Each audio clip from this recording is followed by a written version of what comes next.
briefly to clarify something you mentioned here at the podium.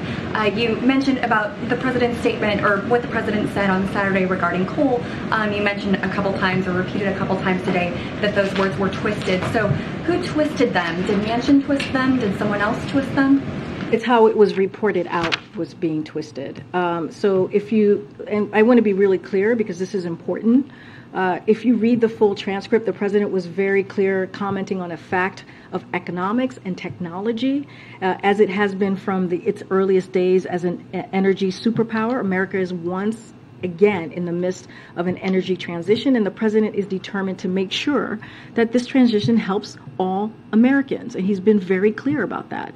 And these weren't some novel comments as they were taken and twisted to be.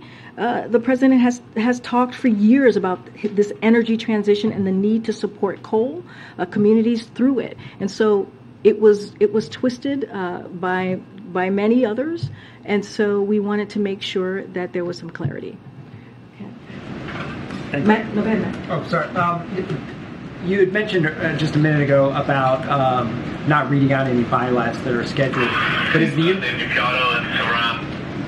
the United States opposed to having a bilat with Vladimir Putin if he comes? The president has been really clear. He's been asked if he was going to meet with President Putin at G20, and he said that is not his intention.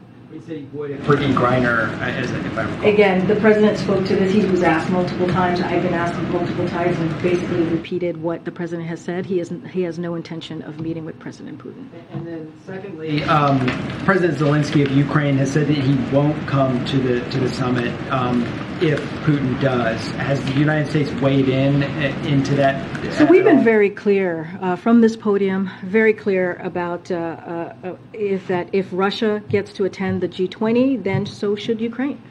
It would require members across G20 to disinvite Russia, and what I can guarantee you is the United States will show up and be at the table, and we will be unapologetic in our defense of Ukraine and calling out Russia for its brutal war, as we have been for the past several months. But again, we've been very clear on how we see that invite. But if Russia doesn't come, does the U.S. still want Ukraine to come?